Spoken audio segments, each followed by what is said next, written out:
இந்த செய்தியை வழங்குபவர்கள் Ravi colours. Kurti, tops, cotton pant, leggings, shawl, kids wears மற்றும் நைட்டிகள், பெண்கள் மற்றும் ஆண்களின் உள்ளாடைகளுக்கு என்றே ஒரு பிரத்யேக showroom. Ravi colours, Raja theatre signal அருகில், நேரு வீதி, புதுச்சேரி. வணக்கம். முக்கிய செய்திகள். முன்னாள் முதலமைச்சர் நாராயணசாமி மீது தேவைப்பட்டால் வழக்கு தொடர்வோம். அமைச்சர் நமச்சிவாயம் பரபரப்பு பேட்டி. துணைநிலை ஆளுநராக இருந்த தமிழிசைக்கு 3 ஆண்டுகளில் 3 கோடி ரூபாய் செலவு. தகவல் அறியும் உரிமை சட்டத்தில் தகவல். புதுச்சேரியில் சாதிவாரி கணக்கெடுப்பை நடத்த வேண்டும். சமூக அமைப்பினர் ஆர்ப்பாட்டம். பஞ்சவடி கோவிலில் நடைபெற்ற உற்சவ நிகழ்ச்சி. ஏராளமான பக்தர்கள் பங்கேற்று சுவாமி தரிசனம். இனி விரிவான செய்திகள். ஆதாரமற்ற தொடர் பொய் குற்றச்சாட்டுகளை தெரிவித்து வரும் முன்னாள் முதலமைச்சர் நாராயணசாமி மீது தேவைப்பட்டால் நீதிமன்றத்தில் வழக்கு தொடர்வோம் என அமைச்சர் நமச்சிவாயம் தெரிவித்துள்ளது புதுச்சேரியில் பரபரப்பை ஏற்படுத்தியுள்ளது. புதுச்சேரி உப்பளம் உள்விளையாட்டு மைதானத்தில் நடைபெறும் தேசிய கர்லிங் விளையாட்டுப் போட்டியை துவக்கி வைத்து அமைச்சர் நமச்சிவாயம் செய்தியாளர்களை சந்தித்தார். அப்போது அவர் பட்ஜெட்டில் புதுச்சேரி விளையாட்டுத்துறைக்கு 32 கோடி ரூபாய் நிதி ஒதுக்கப்பட்டுள்ளது. விளையாட்டுத்துறையை மேம்படுத்த பல்வேறு நடவடிக்கைகளை அரசு எடுத்து வருகிறது என்று தெரிவித்தார். கல்வித்துறையுடன் இணைந்திருந்த விளையாட்டுத்துறையை தனித்துறையாக பிரித்து விளையாட்டு மற்றும் இளைஞர் நலம் என்ற துறையை உருவாக்கியுள்ளதாகவும், நகரம் மற்றும் கிராமப்புறங்களில் உள்ள மைதானங்கள் விளையாட்டு திடல் சீரமைக்கப்பட்டு வருவதாக தெரிவித்துள்ளார். மேலும் நீண்ட காலமாக தேசிய மாநில விளையாட்டுப் போட்டிகளில் வெற்றி பெற்ற வீரர்களுக்கு ஊக்கத்தொகை வழங்கப்படாமல் இருந்தது. விளையாட்டு ஃபெடரேஷன்களுக்கும் தொகை வழங்கப்படாமல் இருந்தது. தற்போது இந்த தொகையை வழங்க நடவடிக்கை எடுத்துள்ளோம் என்று தெரிவித்தார். விரைவில் விளையாட்டு வீரர்களுக்கு ஊக்கத்தொகை வழங்கப்படும் என்றும் அவர் தெரிவித்துள்ளார். மேலும் முன்னாள் முதலமைச்சர் நாராயணசாமி வாய் புளித்ததோ மாங்காய் புளித்ததோ என ஆதாரமற்ற பொய் ஊழல் குற்றச்சாட்டுகளையே தொடர்ந்து கூறி வருவதாகவும் தெரிவித்தார். தற்போதைய பாராளுமன்ற உறுப்பினர் வைத்திலிங்கம் முன்னாள் முதலமைச்சராக இருந்தபோது விடுதலை புலிகள் நடமாட்டம் புதுச்சேரியில் இருப்பதாக கூறிவிட்டு நாராயணசாமி டெல்லிக்கு சென்று விடுவார். அதுபோலவே தற்போதும் பொய்களையே கூறி வருகிறார் என்றும் ஆதாரம் இருந்தால் அவர் தெரிவிக்கட்டும் என்று தெரிவித்துள்ளார். அரசுக்கு களங்கம் விளைவிக்க வேண்டும் என்ற நோக்கத்தோடு முன்னாள் முதலமைச்சர் நாராயணசாமி தொடர்ந்து பொய்களை கூறி வருவதாக குற்றம் சாட்டிய அவர், நேர்மையாக அவர் ஆட்சி நடத்தியிருந்தால் தேர்தலில் போட்டியிட்டிருக்க வேண்டியதுதானே என்றும் கேள்வி எழுப்பினார். மீண்டும் புதுச்சேரியில் காங்கிரஸ் ஆட்சி அமைத்திருக்க வேண்டியதுதானே என்று கேள்வி எழுப்பிய அவர், நாராயணசாமி தனது நிலைப்பாட்டை மாற்றிக்கொள்ள வேண்டும் என்றும் காட்டமாக தெரிவித்துள்ளார். மேலும் தேவைப்பட்டால் அவர் மீது நீதிமன்றத்தில் உரிய நேரத்தில் வழக்கு தொடர்வோம் என்றும் தெரிவித்துள்ளார். கடந்த காலத்தில் உள்ளாட்சி பிரதிநிதிகள் இருந்தபோது சில பிரச்சினைகள் இருந்தது. தற்போது கூட பல உள்ளாட்சிகள் போதிய நிதியின்றி உள்ளன. சில துறைகளில் ஊதியம் வழங்கவே வழியில்லாமல் உள்ளது. மேலும் என்ஆர் காங்கிரஸ் பாரதிய ஜனதா உறவு சுமூகமாகவே உள்ளது என்றும் தெரிவித்துள்ளார். கொடுத்த வாக்குறுதிகளில் 90% நிறைவேற்றியுள்ளோம் என்று தெரிவித்த அவர், வாரிய தலைவர் பதவி குறித்து கட்சித் தலைமையும் முதலமைச்சரும் பேசி முடிவெடுப்பார்கள் என்று அமைச்சர் நமச்சிவாயம் தெரிவித்துள்ளார். ஒருத்தர் மேல ஊழல் குற்றச்சாட்டு சொல்லும் பொழுது அந்த ஊழல் குற்றச்சாட்டுக்குரிய ஆதாரத்தை அவர் இருக்குதுன்னு சொல்லிட்டு இருக்காரு தவிர அந்த ஆதாரத்தை அவர் கொடுக்கட்டும். முதல்ல எதுல ஊழல் நடந்திருக்கு, என்ன ஊழல் 19 ரூபா சொல்லக்கூடாது. ஏன்னா அவரை பத்தி ஒரு ஒரு ஒரு உதாரணம் மட்டும் நான் சொன்னா நீங்க எல்லாம் புரிஞ்சுக்குவீங்கன்னு நினைக்கிறேன். அதாவது மாண்புமிகு முன்னாள் முதலமைச்சர் மரியாதைக்குரிய வைத்திலிங்கம் அவர்கள் அவருடைய காங்கிரஸ் கட்சியுடைய முதலமைச்சராக இருந்த பொழுது எப்பெல்லாம் டெல்லியில இருந்து புதுவை மாநிலத்துக்கு வராரோ அப்பெல்லாம் விடுதலை புலி நடமாட்டம் இருக்குதுன்னு ஒரு குண்டு தூக்கி போட்டு அவர் டெல்லிக்கு போயிடுவார். இதுதான் அவருடைய வழக்கம். அதாவது எப்போதும் அவர் ஏதாவது ஒரு ஆதாரமற்ற குற்றச்சாட்டுகளை அமைச்சர்களுக்கு களங்கம் கற்பிக்க வேண்டும் என்ற நோக்கத்தின் அடிப்படையில தான் இது போற குற்றச்சாட்டுகளை தொடர்ந்து சொல்றாரு. ஒரு பொய்யை திரும்ப திரும்ப சொன்னா அது உண்மையாயிடும் அப்படின்ற அந்த தத்துவத்தின் அடிப்படையில இன்றைக்கு அவர் திரும்ப அது மாதிரி பொய்யான ஒரு தகவல்களை மக்கள் மத்தியில் சொல்லிட்டு வராரு. அப்படி அவருடைய காலகட்டத்தில் அவர் முதலமைச்சராக இருந்த காலத்துல அவர் நேர்மையா ஆட்சி நடத்தி இருந்திருந்தாருன்னா ஏன் அவர் தேர்தலில் நின்று இருக்கலாம், மீண்டும் காங்கிரஸ் ஆட்சி அவர் கொண்டு வந்திருக்கலாம்.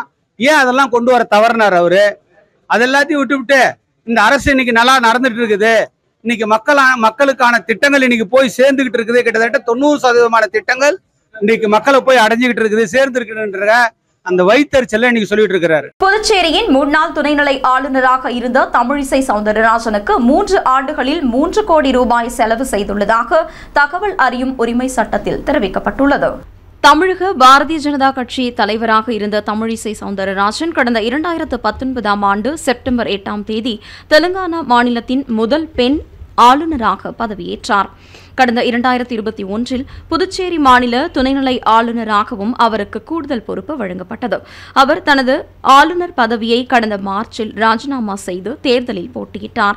இந்த நிலையில் புதுச்சேரியை சேர்ந்த அசோக் ராஜா என்பவர் துணைநிலை ஆளுநராக இருந்தபோது தமிழிசை செலவிட்ட தொகை தொடர்பாக தகவல் அறியும் உரிமை சட்டத்தில் மனு தாக்கல் செய்திருந்தார். அதன் அடிப்படையில் ஆளுநர் மாளிகை பொது தகவல் அதிகாரி செந்தில்குமார் பதிலளித்துள்ளார். அதில் கவர்னராக தமிழிசை இருந்தபோது அவரும் அவரது அரசு விருந்தினர்களுக்கு என்று பூங்கொத்து, உணவு, மளிகை, கேஸ் உள்ளிட்ட 2021-2022 90,86,000 ரூபாயும் 2022-2023 ஆண்டில் 54,19,000 ரூபாயும் 2023-2024 ஆண்டில் 91,59,000 ரூபாயும் செலவாகியுள்ளது.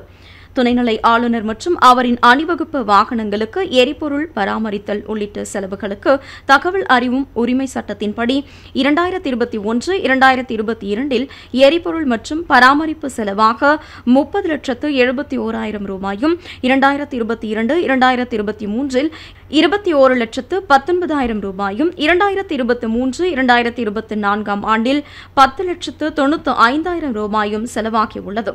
துணைநிலை ஆளுநர் தமிழிசைக்கு வந்த பரிசு பொருட்கள் குறித்து தகவல் செயலகத்தில் இல்லை என்றும் அவரின் விமான செலவுக்கு இந்த செயலகம் 21,324 ரூபாய் செலவு செய்துள்ளது என்று தெரிவிக்கப்பட்டுள்ளது. அவரின் பிற விமான பயணங்களில் செலவுகளை தெலுங்கானா மாநில அரசு ஏற்றுள்ளதாகவும் தெரிவிக்கப்பட்டுள்ளது.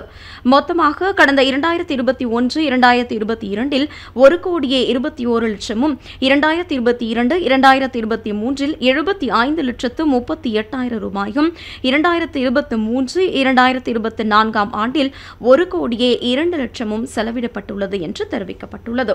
மொத்தத்தில் துணைநிலை ஆளுநராக தமிழிசை இருந்தபோது 3 ஆண்டுகளில் 3 கோடி ரூபாய் செலவு செய்துள்ளதாக தகவல் அறியும் உரிமை சட்டத்தில் தகவல் தெரிவிக்கப்பட்டுள்ளது. புதுச்சேரியில் சாதிவாரி கணக்கெடுப்பு நடத்த வலியுறுத்தி மக்கள் வாழ்வுரிமை இயக்கம் உள்ளிட்ட பல்வேறு சமூக அமைப்பினர் கண்டன ஆர்ப்பாட்டத்தில் ஈடுபட்டனர். புதுச்சேரி மக்கள் வாழ்வுரிமை இயக்கம் சார்பில் சாதிவாரி கணக்கெடுப்பை நடத்த கோரி சாரத்தில் உள்ள திட்டம் மற்றும் புள்ளியியல் ஆராய்ச்சித்துறை அலுவலகம் முன்பாக கண்டன ஆர்ப்பாட்டம் நடைபெற்றது. ஆர்ப்பாட்டத்திற்கு மக்கள் வாழ்வுரிமை இயக்க தலைவர் ஜெகநாதன் தலைமை வகித்தார். 2021 ஆண்டு மக்கள் தொகை கணக்கெடுப்பை சாதிவாரியான கணக்கெடுப்பாக நடத்த வேண்டும். சாதிவாரி கணக்கெடுப்பை மாநில அரசு நடத்தாமல் திட்டமிட்டு மத்திய அரசிடம் பந்தை தள்ளக்கூடாது.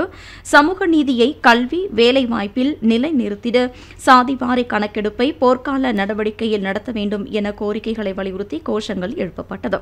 ஆர்ப்பாட்டத்தில் திராவிட விடுதலைக் கழகம் லோகு ஐயப்பன், தமிழர் களம் அழகர், மக்கள் உரிமை கூட்டமைப்பு சுகுமாரன், தமிழக வாழ்வுரிமை கட்சி ஸ்ரீதர், தமிழ் மீனவர் விடுதலை வெங்கைகள் மலையாளத்தான், தலித் மக்கள் பாதுகாப்பு இயக்கம் பிரகாஷ், திராவிடர் கழகம் வீரமணி உள்ளிட்ட பலர் பங்கேற்றனர். காங்கிரஸ் ஆட்சி, திமுக ஆட்சி, அதிமுக ஆட்சி, என்ஆர் காங்கிரஸ், பாஜக கூட்டணி ஆட்சி, இவை எந்த ஆட்சியும் மக்கள் தொகை கணக்கெடுப்புடன் சாதிவாரி கணக்கெடுப்பை நடத்தவில்லை. பீகாரில் மட்டுமே இந்திய துணைக்கண்டத்திலே சாதிவாரி கணக்கெடுப்பு நடந்திருக்கிறது. ஆந்திர அரசு ஆணையிட்டிருக்கிறது. புதுச்சேரி ஒரு சின்னஞ்சிறிய பகுதி கொண்ட பகுதி. இங்கே 62 சாதிகள் உள்ளன. OBC, MBC, SC, ST, BC, BT இப்படி 3 பிரிவுகளாக இருக்கின்றன. இந்த 3 பிரிவில் உள்ள மக்கள் யார் யார்?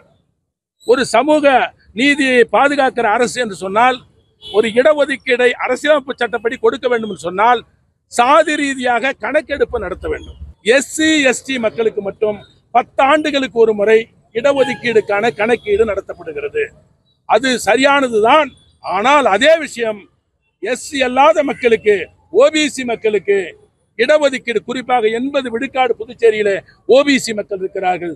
அவருடைய இடஒதுக்கீடு இன்றைக்கு புதுச்சேரி அப்பப்ப அடிக்கடி அமைப்புகளுக்கும் அதிகாரிகளுக்கும் மோதல் வருவதற்கு இந்த சாதிவாரி கணக்கெடுப்பு இல்லாததான் காரணம். ஆகவே ஒரு குளறுபடியில் இருக்கிற புதுச்சேரி அரசு மீண்டு எழுந்து வந்து சாதிவாரி கணக்கெடுப்பை புதுச்சேரியில நடத்துவதற்கு உத்தரவிட வேண்டும். அதற்காக தான் இந்த கண்டன ஆர்ப்பாட்டம் இந்த புள்ளி விவரங்கள் துறை அலுவலகம் முன்னால் நடத்துகிறோம். அடுத்த கட்டமாக நாங்கள் நீதிமன்றம் செல்லலாம் என்று இருக்கிறோம். உடனடியாக இந்த புதுச்சேரி அரசு மக்கள் தொகை கணக்கெடுப்புடன் சாதிவாரி கணக்கெடுப்பை நடத்த வேண்டும் என்று நாங்கள் நீதிமன்றம் செல்ல உள்ளோம் என்பதனை புதுச்சேரி அரசுக்கு எச்சரிக்கையாக சொல்லுகிறோம். புதுச்சேரியை அடுத்து பஞ்சவடி ஆஞ்சநேயர் ஆலயத்தில் உள்ள திருப்பதி வெங்கடேச பெருமாளுக்கு நடைபெற்ற உற்சவ விழாவில் ஏராளமான பக்தர்கள் கலந்து கொண்டு சுவாமி தரிசனம் செய்தனர். புதுச்சேரியை அடுத்த பஞ்சவடியில் திருப்பதி வெங்கடாச்சலபதிக்கு திருப்பாவாடை உற்சவ நிகழ்ச்சி நடைபெற்றது. ஸ்ரீ கிருஷ்ண பரமாத்மா அவதரித்த மதுராவில் தொடர் மழையினால் பக்தர்கள் பாதிக்கப்படுவதை தடுக்க கோவர்த்தன மலையினை தூக்கி குடையாக மாற்றியதும், ஆயர்பாடியில் உள்ள பொதுமக்கள் அனைவருக்கும் அன்னப்பிரசாதம் வழங்கும் நிகழ்ச்சியை நினைவூட்டும் விதமாக திருமலை திருப்பதி தேவஸ்தானத்தினரால் வழங்கப்பட்ட பஞ்சவடியில் அருள் பாலிக்கும் ஸ்ரீ வாரி வெங்கடாச்சலபதி சுவாமிக்கு ஒவ்வொரு வருடமும் புரட்டாசி மாதத்தின் 3வது வியாழக்கிழமையன்று திருப்பாவாடை உற்சவம் நடைபெறும். இந்நிகழ்ச்சியில் விசேஷ பிரசாதங்கள், பட்சணங்கள் மற்றும் பழங்களால் அலங்கரிக்கப்பட்ட திருப்பாவாடை சேவை வேத பண்டிதர்களால் ஸ்ரீனிவாச கையத்தத்துடன் வேத கோஷங்கள் முழங்க வைபவம் நடைபெற்றது. இதற்கான ஏற்பாடுகளை பஞ்சமுக ஸ்ரீ ஜெயமாருதி சேவா டிரஸ்ட் தலைவர் அறங்காவலர் கோதண்டராமன் செய்திருந்தார். காலை 7:30 மணி முதல் 9 மணி வரை திருப்பாவாடை அலங்கார நிகழ்ச்சி நடைபெற்றது. காலை 9 மணி முதல் சர்வ தரிசனம் தொடங்கியது. விழாவிற்கான ஏற்பாடுகளை டிரஸ்டின் உபத்தலைவர் யுவராஜ், செயலர் நரசிம்மன், மருத்துவர் பழனியப்பன் உள்ளிட்டோர் செய்திருந்தனர். நிகழ்ச்சியில் ஏராளமான பொதுமக்கள் மற்றும் பக்தர்கள் கலந்து கொண்டு சுவாமியை வழிபட்டுச் சென்றனர். புதுச்சேரி உப்பளம் இந்திரா காந்தி உள் விளையாட்டு அரங்கில் நடைபெறும் தேசிய கர்லிங்கல் போட்டியை அமைச்சர் நமச்சிவாயம் துவக்கி வைத்து வீரர்களுக்கு வாழ்த்து தெரிவித்தார். கர்லிங் ஃபெடரேஷன் ஆஃப் இந்தியா மற்றும் புதுச்சேரி மாநில கர்லிங் ஃபெடரேஷனும் இணைந்து தேசிய அளவிலான கர்லிங் விளையாட்டு போட்டியை முதல் முறையாக புதுச்சேரியில் 2 நாட்கள் நடத்துகின்றன. தேசிய கர்லிங் போட்டிகள் தொடக்க விழா புதுச்சேரி உப்பளம் ராஜீவ்காந்தி உள் விளையாட்டு அரங்கில் நடைபெற்றது. அமைச்சர் நமச்சிவாயம் போட்டியை துவக்கி வைத்து வீரர்களை வாழ்த்தினார். விழாவில் தலைமை செயலாளர் சரத் சவுகான், அரசு செயலாளர்கள் ஜவஹர், கேசவன், தால்வரே, மாவட்ட ஆட்சியர் குலோத்துங்கன், முதுநிலை காவல்துறை கண்காணிப்பாளர் நாரா சைத்தன்யா, கலைவாணன், புதுச்சேரி மாநில கர்லிங் ஃபெடரேஷன் தலைவர் சரவணன், செயலாளர் வினோத் உள்ளிட்ட பலர் பங்கேற்றனர். போட்டியில் 22 மாநிலங்களைச் சேர்ந்த அணிகள் பங்கேற்றுள்ளது. சப் ஜூனியர், ஜூனியர், சீனியர் அளவில் தனிநபர் மற்றும் குழு போட்டிகள் நடைபெறவுள்ளது. போட்டியில் வெற்றி பெறுபவர்களுக்கு அக்டோபர் 4ஆம் தேதி மாலை பரிசுகள் வழங்கப்பட உள்ளது. இந்நிகழ்ச்சியில் முதலமைச்சர் ரங்கசாமி சிறப்பு அழைப்பாளராக கலந்து கொண்டு வீரர்களுக்கு பரிசுகளை வழங்க உள்ளார் என்பது குறிப்பிடத்தக்கது. தீபாவளி பண்டிகைக்கு 5000 ரூபாய் வழங்க வேண்டும் என்பன உள்ளிட்ட பல்வேறு கோரிக்கைகளை வலியுறுத்தி கட்டிடக்கலை தொழிலாளர் சங்கத்தினர் ஆர்ப்பாட்டத்தில் ஈடுபட்டனர். புதுச்சேரி மாநில கட்டிடக்கலை தொழிலாளர்கள் சங்கம் சார்பில் சட்டசபை பின்புறம் உள்ள மாதா கோவில் எதிரே கண்டன ஆர்ப்பாட்டம் நடைபெற்றது. ஆர்ப்பாட்டத்திற்கு சங்கத் தலைவர் விஸ்வநாதன், பொதுச் செயலாளர் சந்திரசேகரன், பொருளாளர் கந்தன் ஆகியோர் தலைமை வகித்தனர். ஏஐடியூசி செயல் தலைவர் அபிஷேகம், மாநில தலைவர் தினேஷ் பொன்னையா, பொதுச் செயலாளர் சேது செல்வம், பொருளாளர் அந்தோணி ஆகியோர் வாழ்த்தி பேசினர். ஆர்ப்பாட்டத்தில் தீபாவளி பண்டிகையை முன்னிட்டு 5000 ரூபாய் வழங்க வேண்டும், நல வாரிய உறுப்பினர்களை நியமிக்க வேண்டும், நல வாரிய உறுப்பினராக ஏஐடியூசி சங்க பிரதிநிதியை நியமிக்க வேண்டும் என்பன உள்ளிட்ட பல்வேறு கோரிக்கைகளை வலியுறுத்தி இந்த ஆர்ப்பாட்டம் நடைபெற்றது. ஆர்ப்பாட்டத்தில் சங்க உறுப்பினர்கள் தர்மராஜ், வீரகுமார் உள்ளிட்ட பலர் கலந்து கொண்டனர். இனி வருவது புதுவையில் இன்றைய தங்கம் மற்றும் வெள்ளி விலை நிலவரம். இன்றைய தங்கம் வெள்ளி விலை விவரம். புதுவையில் இன்றைய தங்கம் வெள்ளி விலை விவரம் வழங்குபவர்கள் முத்து கோல்ட் ஹவுஸ், பாண்டிச்சேரி. தங்கம் 1 கிராம் 7110 ரூபாய். இன்றைய தங்கம் வெள்ளி விலை விவரம். வெள்ளி 10 கிராம் 980 ரூபாய். இத்துடன் ஏஎம்என் செய்திகள் நிறைவடைந்தன. வணக்கம். புதுச்சேரி உங்கள் ஏஎம்என் டிவி செய்திகளை யூடியூபில் உடனுக்குடன் காண ஏஎம்என் டிவி பாண்டிச்சேரி சேனலை சப்ஸ்கிரைப் செய்யுங்கள். பெல் பட்டனை மறக்காமல் கிளிக் செய்யுங்கள்.